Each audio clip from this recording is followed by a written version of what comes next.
Bismillah. Innal hamdalillah nahmaduhu wa nasta'inuhu wa nastaghfiruh wa na'udzu billahi min shururi anfusina wa min sayyiati a'malina. May yahdihillahu fala mudilla lahu wa may yudlil fala hadiyalah. Asyhadu an la ilaha illallah wahdahu la syarika lah wa asyhadu anna Muhammadan abduhu wa rasuluh. Ya ayyuhalladzina amanu taqullaha haqqa tuqatih wa la tamutunna illa wa antum muslimun.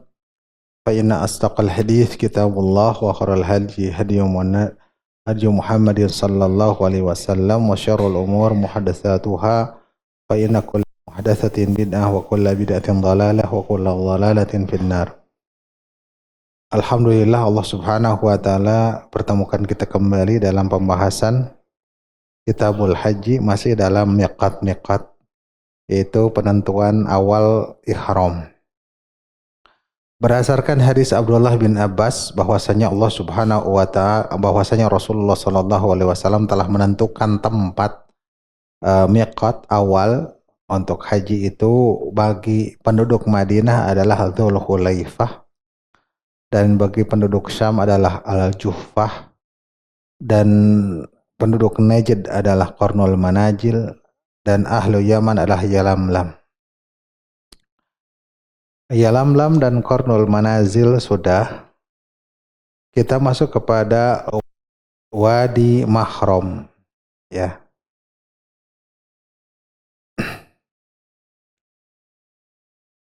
Dikatakan di sini hadza huwa a'la Qarnul Manazil. A'la Qarnul Manazil. Ini adalah bagian dataran tinggi dari Qarnul Manazil, atau lebih jauh dari Qarnul Manazil. Berarti ini masuknya miqat Qarnul Manazil yang disebutkan dalam hadis ini, karena dalam nasnya tidak ada Wadi Mahram, lembah Mahram. Masih dekat, masih daerah Qarnul Manazil juga, yaitu suatu kampung yang ramai. Di sana ada sekolah, berarti sudah ada pendidikan, berarti ada penduduk, dan tidak ada yang ihram dari Wadi Mahram ini, dari lembah Mahram ini, kecuali sedikit. Hingga pemerintah kita, maksudnya adalah pemerintah Saudi, membuka jalan Taif Makkah, antara Taif ke Makkah, yang melewati Al-Hada, jalan, ya, atau lembah, Wajabal Al-Qara, dan gunung Al-Qara, hingga jalan dari Taif ke Makkah itu disebut dengan Tariq Al-Hada, jalan Al-Hada, dan Tariq Al-Qara, ya. Ketika dibuka jalan seperti tol seperti itu.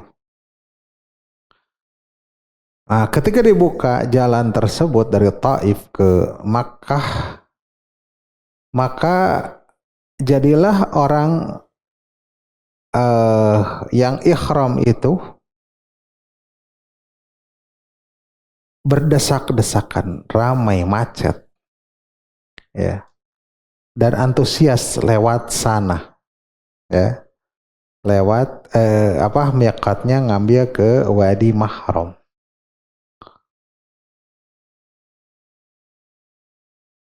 Fabanat fihil hukumatu, maka pemerintah membangun di Wadi Mahram ini masjid besar sekali,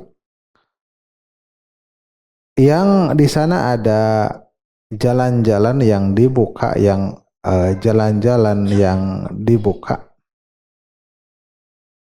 atau kayak rest area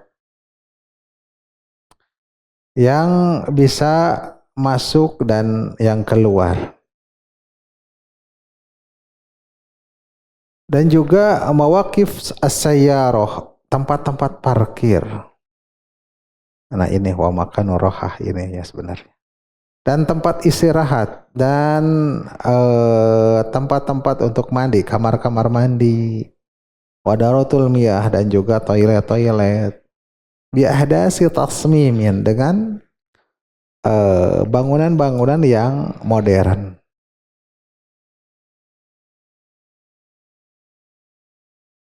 Wabina lihadal muhrim alham. Dan bangunan-bangunan dan bangunan untuk orang-orang yang ihram itu, yang antusias lewat sana. Wadi mahram ini wa huwa la yu'tabaru miqatan mustaqilan min haitsul ism. Tidak dianggap miqat yang menyendiri karena juga tidak disebutkan di dalam hadis tadi. Nama Wadi Mahram. Dari segi namanya tidak ada sebenarnya, tidak mustaqil. Karena ini adalah tempat yang asalnya dulu tidak terkenal. Li'annahu far'u qarnil manazil. Karena itu adalah merupakan cabang dari qarnul manazil. Wa yab'udu an Makkah dan jauhnya dari Makkah bihomsati wahzab'ina qilan 75 kilo jaraknya.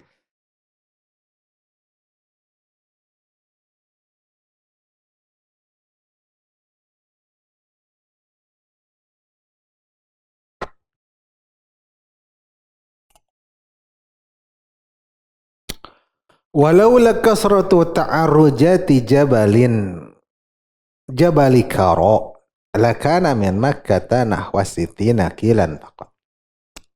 Kalaulah tidak ada gugusan-gugusan gunung, karena kalau ya kaki-kaki gunung, kalaulah tidak ada tidak banyak kaki-kaki gunung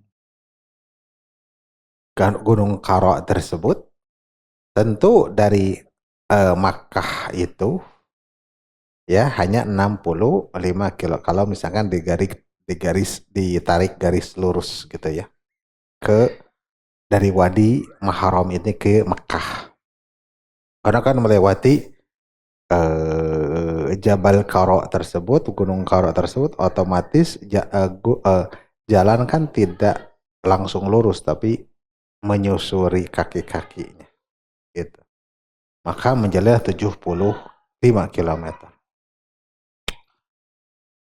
Wa yuhrimu minhu man yuhrimu min miqatil ladzi fi asfalihi. Dan ihram darinya adalah orang-orang yang ihram yang dari bawahnya, kan dikatakan bahwa Wadi Mahram adalah a'la qarnul manazil, ya, di atas qarnul manazil. Wa yazidu bihajjaji Taif wa hajjaji janub al-mamlakah al-hijaji wa hujjajil wa yazidu bi hujjaji Taif wa hujjaji janub al-mamlakah al-hijajiyah wa hujjaj al-Yaman al-Hijazi. Dan bertambah dengan jamaah haji Taif, jamaah haji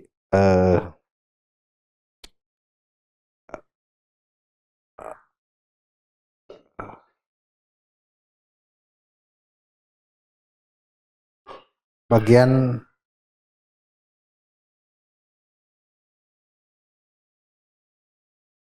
selatan Hijaz dan bagian selatan kerajaan Al-Hijaz dan juga jamaah dari Yaman Al-Hijazi. Jadi menjadi banyak melewati yang bermikot dari Wadi Mahram ini. Wadi Mahram ini. Jadi dalam pembahasan Qarnul Manazil yang kemarin disampaikan. Yang Qarnul Manazil ini adalah kalau Qarnul Manazil ke Mekah adalah 85 kilo. Berarti dari Wadi Mahram lebih dekat lagi. Kalau dari Qarnul Manazil penduduk Najd Hijaz bagian timur, juga penduduk Teluk kayak Kuwait, Irak dan Iran dan yang lainnya. Takmil, penyempurnaan. Di sini ada miqat yang lainnya adalah Dzatu Irqin dengan mengkasrahkan ain dan mensukunkan ra. Air ba'daha qaf. Ba'daha qaf. Setelahnya adalah qaf. Jadi Irqin. Namanya dengan Dzatu Irqin karena di sana ada Irqan. Apa Irqan itu? Adalah Al-Jablus Saghir, gunung kecil bukit, ya. Al-Irq, Al-Qarn, istilah-istilah dari bukit-bukit tersebut mungkin dengan berbagai ukurannya, lebih kecil, yaitu Irq. Dinamai sekarang, zaman sekarang adalah Ad-Daribah. Tempatnya Ad-Daribah. Qala Yaqut berkata, Ad-Daribah wadu Hijazi yadfa'u silahu fi dhati irqin. Daribah itu adalah lembah Hijaz yang mengalir airnya itu di pada Datu Irqin. Wad-daribah dengan memfathahkan do al-mu'jabah bukan sod, berarti yang dititikan setelahnya ro, dor. Dan ro-nya disukunkan. Kemudian sa musannasat tahtiyah. Ya musannasat, ya yang dititik di bawahnya. Kemudian ba yang muwahhidah yang titiknya satu, tahtiyah di bawahnya, summa ha, kemudian ha. Wahidah itu ad-darab. Mufradnya adalah ad-darab. Darab juga adalah al-jibalus sighar. Adalah gunung kecil juga. Irqin, ad-darab yaitu istilah untuk gunung kecil. Wahadal miqat lam yarid fi hadisi sahihain. Miqat ini tidak ada di dalam hadis Bukhari dan Muslim. Akan tetapi ada di sebagian sunan. Ya. Sunan Abu Dawud, Sunan Abu Majah atau Sunan At-Tirmidzi itu sunan-sunan. At-Tirmidzi, An-Nasai, Abu Dawud, Ibnu Majah. Dari sebagian sunan bahwasanya Nabi Shallallahu Alaihi Wasallam waqata li ahli al-Iraqi, menentukan miqat untuk penduduk Irak itu yaitu Dzata Irqin, di Dzatu Irqin ini. Wa qad da'afa ba'du ahli al-ilmi hadzal haditsa. Namun sebagian para ulama telah mendhaifkan hadis ini tentang menentukan miqat. Qala fil Fathul Bari, berkata dalam Fathul Bari, walladzi fil Bukhari an ibni Umar qala lamma futihat al-Kufata wal Basratu atau Umara. Dalam riwayat Bukhari dari Ibnu Umar, dia berkata, ketika Kufah dan Basrah itu dimerdekakan atau ditaklukkan, atau Umar, mereka datang penduduknya itu kepada Umar.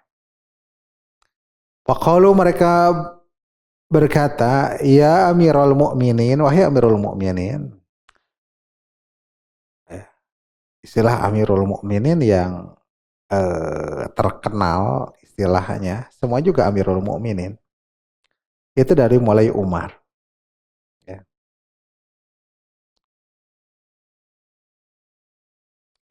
Inna Rasulullah sallallahu alaihi wasallam hadda li ahli Najdin qarnan. Sesungguhnya Rasulullah sallallahu alaihi wasallam membatasi atau menentukan miqat untuk penduduk Najd itu qarnan di Qarnul Manajil. Wa huwa jawr an tariqina, dan itu adalah jauh dari jalan kami. Ya, kalau harus melewati sana jauh. Fanduru hadwa, qala kata Nabi, kata Umar, fanduru hadwaha fi tariqikum fahaddalahum. Lihatlah yang sejajar dengan Qarnul Manazil di jalan kalian. Fahaddalahum.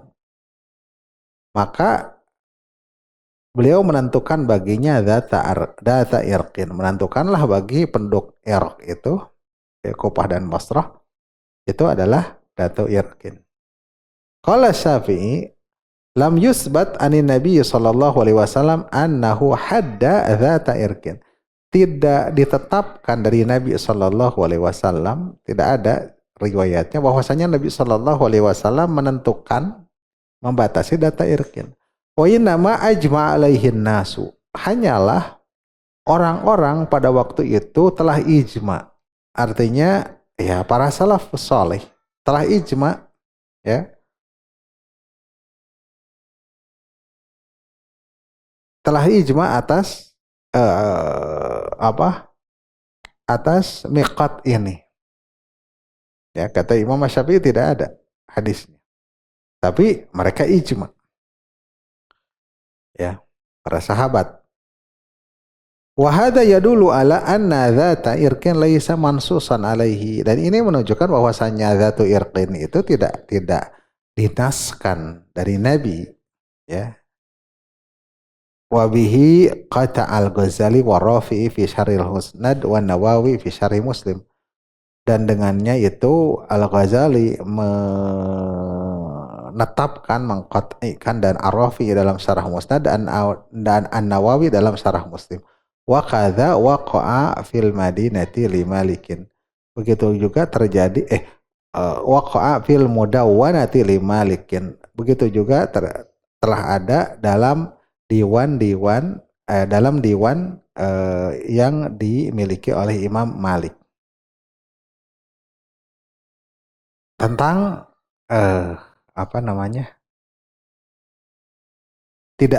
tidak ada nasnya dari Nabi tersebut, hanya ijma para sahabat.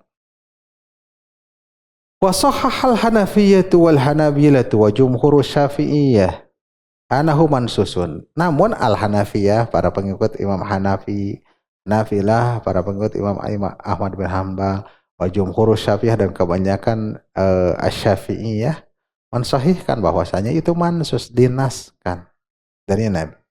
Wa qad waqa'a dzalika fi hadisi Jabir inda Muslim ila annahu mashkuk fi raf'ihi. Dan juga ada hal itu dalam hadis Jabir riwayat Muslim, hanya saja bahwasanya diragukan tentang kemarfu'annya. Apakah ini hadis sampai kepada Nabi atau tidak?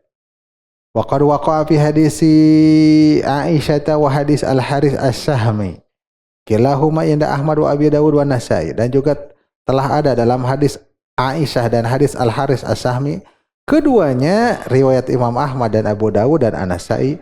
Dan ini menunjukkan bahwasanya hadis itu pada dasarnya ada asalnya, ya. Bahwasanya tentang datu irkin ini ada asalnya. Qala alaman qala innahu ghairu mansus, mungkin saja orang yang mengatakan bahwasanya itu tidak dinaskan atasnya, lam yablughu, tidak sampai padanya, awra'a dha'fal hadis, atau dia memandang bahwasanya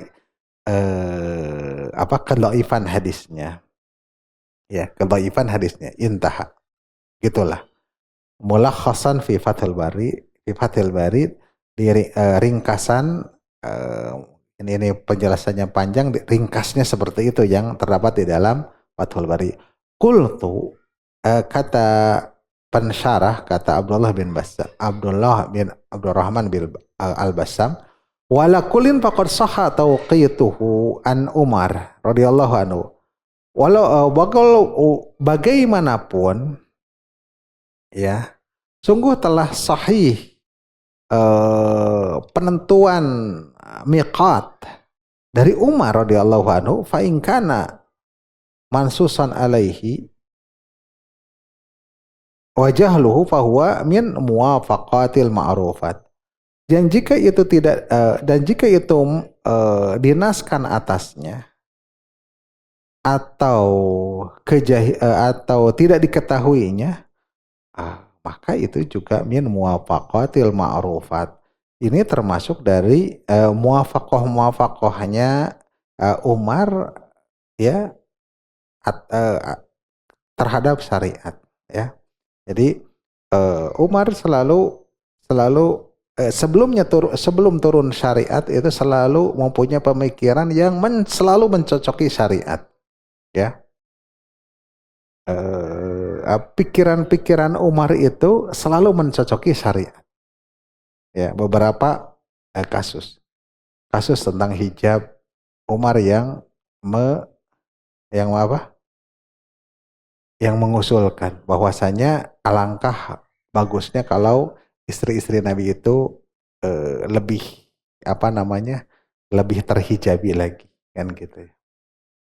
Juga tentang Homer, tentang ini, tentang itu, maka turun ayat-ayat yang sesuai dengan. Jadi muwafaqah, selalu mencocoki dengan syariat. Ya karena berbagai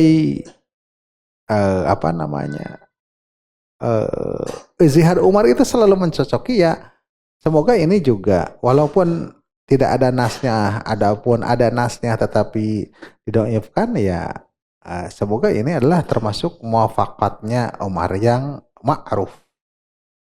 Wa illam yakun nasun alaihi, walaupun mungkin kalau tidak dikatakan ada nas dari Nabi sallallahu alaihi wasallam. Namun Nabi sallallahu alaihi wasallam bersabda, "Alaikum bisunnati." Berpegang teguhlah kepada sunnahku. Wa sunnatil khulafai rasyidin, dan sunnah khulafaur rasyidin. Ya. Ketika taruhlah ini adalah penentuan dari Umar bahwasanya miqat dzatu irqin ini untuk Kufah dan Basrah Irak ya.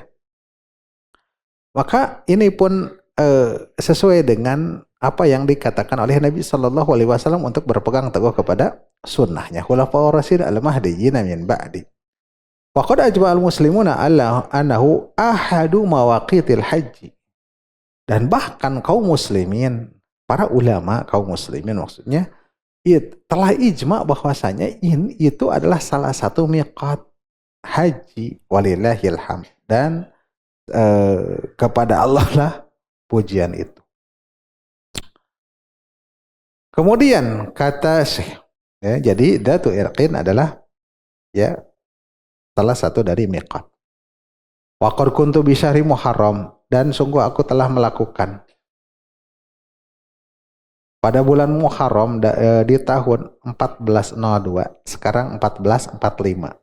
Berarti 43 tahun yang lalu. Kata Syekh Al-Bassam. Min Makkatal Mukarramah ilal miqat. Aku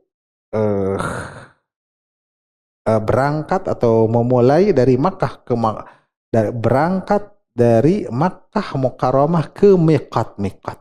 Ini yang disebutkan. Jadi langsung Al-Bassam berangkat ke miqat-miqat. Wa ma'i asyarif, dan bersamaku adalah asyarif yang mulia Muhammad bin Fauzan Al-Harithi. Dan beliau termasuk dari orang-orang yang arif, yang mengetahui tentang tempat-tempat ya, dan termasuk dari yang menelaah dari tarikh ya, sejarah. Maksudku adalah mencari jalan haji dari Darbiyah Yang tarbiyah ini adalah Datu Irkin tadi, ya, ke Makkah alal ibil, yang perjalanannya dengan menunggangi unta, ya, menunggangi unta yang itu lebih bisa menyusuri tempat-tempat yang mungkin jalannya belum dibuka. Fawajadul miqat al-madhkur, maka aku mendapatkan miqat yang disebutkan itu, yaitu syi'ban bayna hadzabin. Itu Sidatu Irkin ini adalah lembah yang sempit antara dua gunung. Ya. Panjangnya dari timur ke barat adalah 3 kilo. Panjangnya 3 kilo di lembah tersebut, dan lebarnya dari selatan ke utara adalah 0,5 kilo. Sempit di lembah ini. Ya, cuman dari timur ke barat 3 kilo, dari selatan ke utara adalah 0,5 kilo. Kayak lapangan.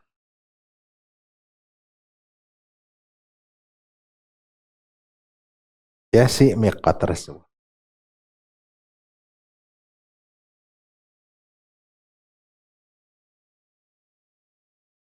Dan membatasinya dari dua sisi utara dan selatan, yang membatasi dari dua sisi utara dan selatan adalah kaki-kaki gunung.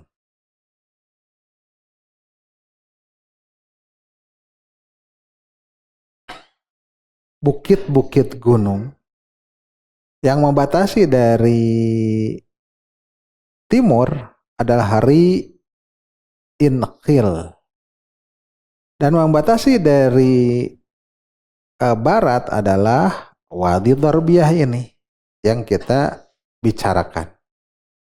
Lembah Ad-Darbiyah yang disebut dengan Datu Irkin ini. Alladzi yasubu fi wadi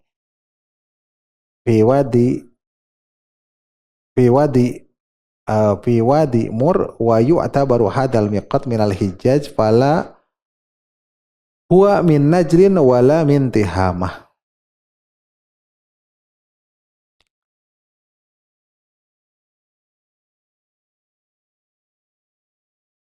Yang dianggap miqat ini dari hijaj, maka bukan dia dari Najd, maka bukan dari Najd dan bukan dari Gunung Tihamah. Akan tetapi hijaj munkhafid yakadu yakunu hurrah falaysa bihi jabal aliyah. Akan tetapi hijaj munkhafid yang rendah yakadu yakunu hampir keadaannya itu hurrah falaysa fihi jabal aliyah. Aliyah. Hampir hanya gunung-gunung kecil yang bukan gunung-gunung yang pendek, bukan gunung yang tinggi. Dan terletak di timur kira-kira 10 kilo di Lembah Aqiq, ya. Lembah Aqiq ini masuk dalam hadis Nabi Shallallahu Alaihi Wasallam. Ya, siapa yang menginginkan unta yang di Lembah Aqiq gitu ya, yang gemuk-gemuk ya, yang Lembah Aqiq. Kemudian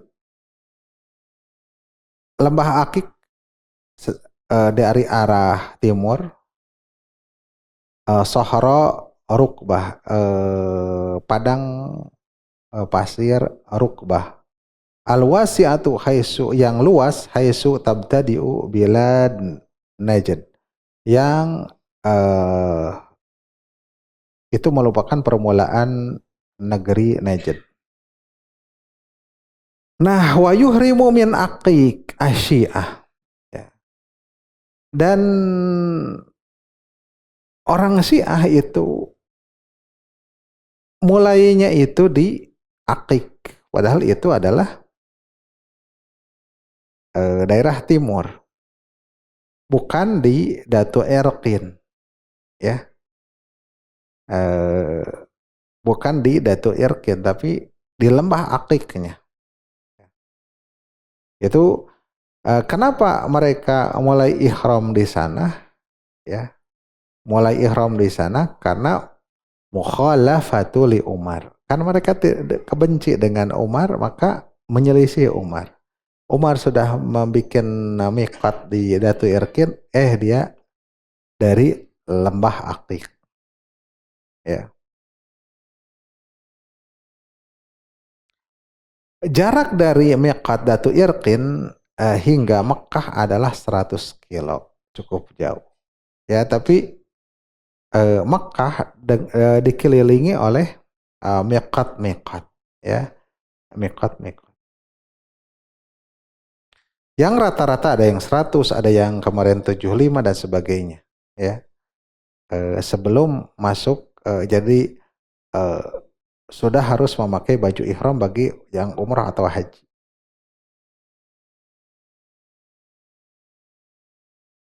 Wa asyhurul amkinah allati yamurru biha, yang paling masyhur tempat-tempat yang melewatinya adalah jalan Makkah ke Riqqah. Wa fiha Makkah ke Makkah ke Riqqah atau Riqqah ke Makkah. Wa fiha atharun wa barakatun azimah qadimah min athari Banil Abbas. Di jalan-jalan tersebut, tempat tersebut ada peninggalan-peninggalan dan keberkahan yang agung yang dulu, yang merupakan peninggalan dari Bani Abbas, Bani Al-Abbas, ya. Peninggalan dari Bani Al-Abbas. Kemudian Wadi Nakhlah Asyamiyah. Ya. Kemudian Al-Burud, ini harus dilihat dari apa? Harus ditampilkan petanya. Tuma syara'iul mujahidiyah, kemudian jalan-jalan raya mujahidiyah, tumal adl, dan miqat ini mahjurun al-an, ditinggalkan sekarang, pala yuhrimu minhu ahad. Tidak ada yang salah seorang pun yang ihram dari daerah sana. Karena jalan yang dibukakan di Najd dan di timur tidak melewatinya, hanyalah melewati ke Taif dan As-Sailul Kabir. Sailul Kabir ke Qarnul Manazil. Peringatan seluruh miqat, ya, seluruh miqat ihram, ya, itu adalah merupakan lembah yang luas. Ya, seluruh miqat itu adalah lembah yang luas, bukan gunung. Pokoknya selain gunung berarti lembah. Oleh karena itu, kehati-hatian ihramnya haji, jamaah haji atau jamaah umroh adalah minad dughfatil lati la tali Makkah minal wadi, adalah dari awal eh, lembah yang belum sampai, yang disebut dengan yang belum melewati, yang disebut dengan lembah yang udah masuk kawasan Mekah, jadi sebelumnya, ya, supaya tidak dianggap melewati kepada miqat-miqat tersebut, ya. Kemudian tambahan faedah, ada keputusan Majelis Kibar Ulama pada tahun nomor 5730 pada tanggal 21 bulan 10. Bulan 10 atau bulan apa? Syawal, Dzulqa'dah, Dzulhijjah, Syawal. Berarti 1399. Yang ringkasnya Syekh Abdullah bin Zaid Al-Mahmud, ketua Mahkamah Syar'iyah dan urusan agama di Qatar, mengutus ke Raja Khalid bin Abdul Aziz Al Saud ketika dirajai oleh Al-Malik Khalid bin Abdul Aziz Al Saud. Itu beberapa surat yang kandungannya adalah usulan menjadikan bolehnya miqat, ya, mulai miqat di Jeddah bagi para jemaah yang lewat darat ataupun laut. Lewat apa namanya? Lewat kapal laut atau lewat udara, ya. Kenapa? Maksudnya supaya ringan, betul nggak ringan? Ya. Jadi kalau dari pesawat gitu melewati mikot, berarti dari atas itu harus dipakai, betul nggak? Karena si udara ini udah melewati, maka di pesawat itu harus dipakai.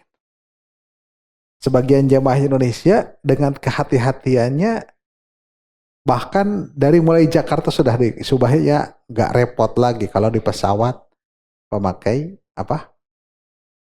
ihram, repot.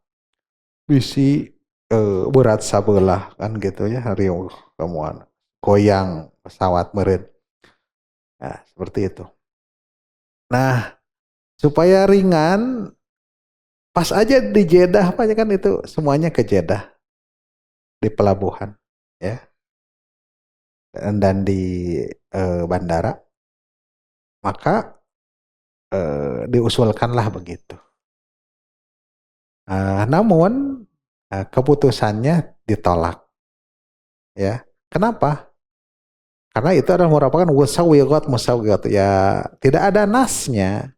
Itu hanya usulan pemikiran-pemikiran untuk mengambil mudahnya gitu ya. Ya, tidak ada tidak ada dasar nasnya. Jelas-jelas hanya pemikiran, ya. Jadi syariat sudah menentukan nas miqat, ini mau membikin miqat di Jeddah. Adapun yang tadi walaupun tidak ada nasnya masih sejajar dengan miqat yang ada, maka itu adalah ditolak. Ya, ringkasnya bahwa miqat di Jeddah itu ditolak. Jadi tidak sah, ya, kalau miqatnya di Jeddah. Demikian yang bisa disampaikan tentang miqat ini. Selesai, tinggal kita masuk kepada pembahasan global dari hadis tentang miqat ini dan juga faedah-faedahnya. Wassallallahu ala nabiyyina Muhammadin wa ala alihi wa sahbihi ajmain. Aqulu qawli hadza wa astaghfirullah li wa lakum. Wassalamualaikum warahmatullahi wabarakatuh.